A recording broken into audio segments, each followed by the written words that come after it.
Magandang araw mga kaibigan. Medyo malungkot, nakakabahalang balita ang pag-usapan natin ngayon tungkol po sa security ni Vice President Sara Duterte. Dito sa Manila Times na article, na pag-alaman natin na dinisband o dini-activate na ng AFP Chief of Staff General Browner ang Vice President Security Group. So ito, ang title is Vice President Security Group disbanded by Red Mendoza, April 5, 2025. So, bago-bago pa. So basahin ko ha.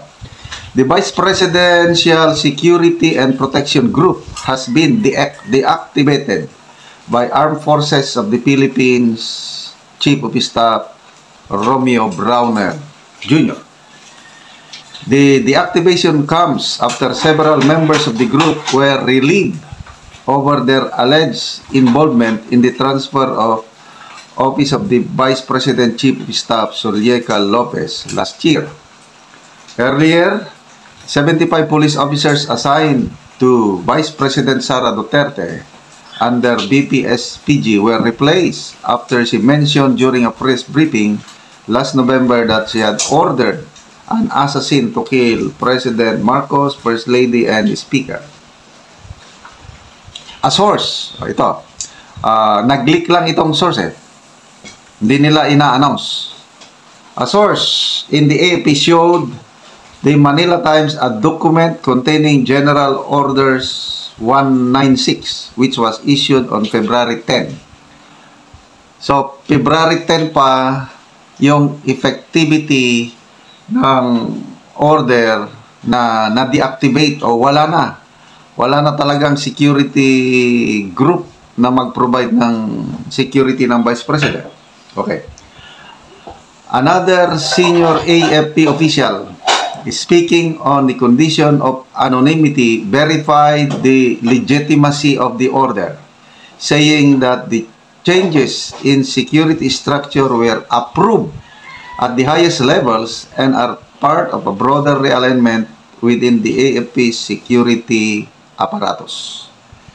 The AFP has yet to issue a statement explaining the rationale of the reorganization.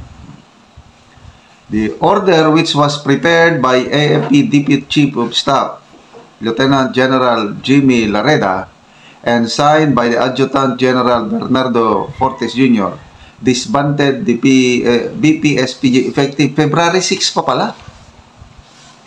Wala na, tagal na. Ngayon is April na more than a month. At the same time, the Special Detail Battalion under the AFP General Headquarters and Headquarters Service Command was reorganized and renamed as the AFP Security and Protection Group. The ASPG, according to the order, will provide security not only for the Vice President but other very important persons as approved by the Department of National Defense. The group will have 18 officers and 329 enlisted personnel and will be headed by a commander with the rank of a colonel or captain in the Philippine Navy. The BPSPG was formed in June 2022 to separate it from the Vice Presidential Security Detachment.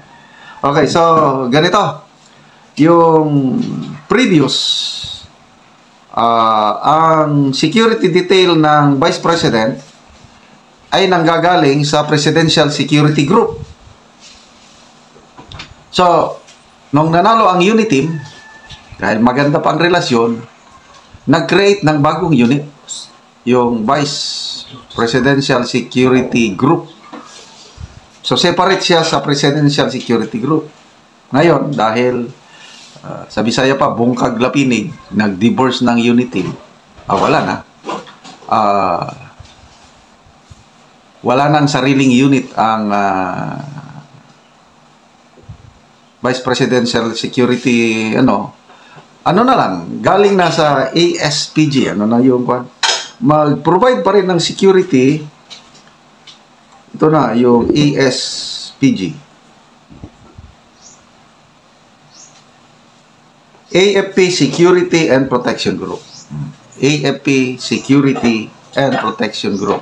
Dito manggagaling ang mga security detail na i-assign kay VP Sara. So, anong ibig sabihin nito?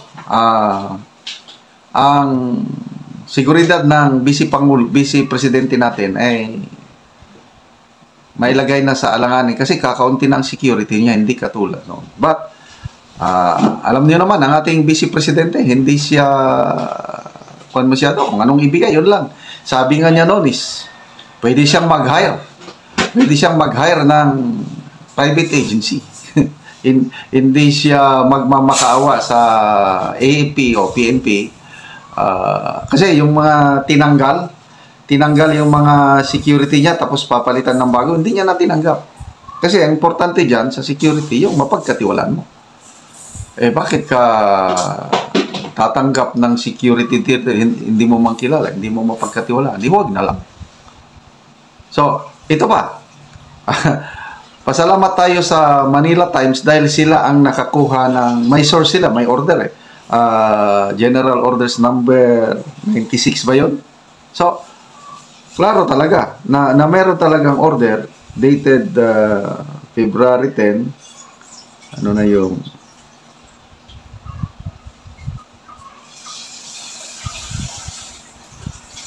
yun, General Orders 196 pala. Dated February 10, but effectivity ng pag-dissolve is February 6. So, pasalamat tayo sa Manila Times. So, hanggang ngayon, hindi pa kino-confirm ng AFP kung totoo ito o hindi. Basta, pagdasal po natin ang seguridad, safety ng ating Vice Presidente, the future President 2028. Okay, salamat mga kaibigan sa inyong pagsubaybay sa ating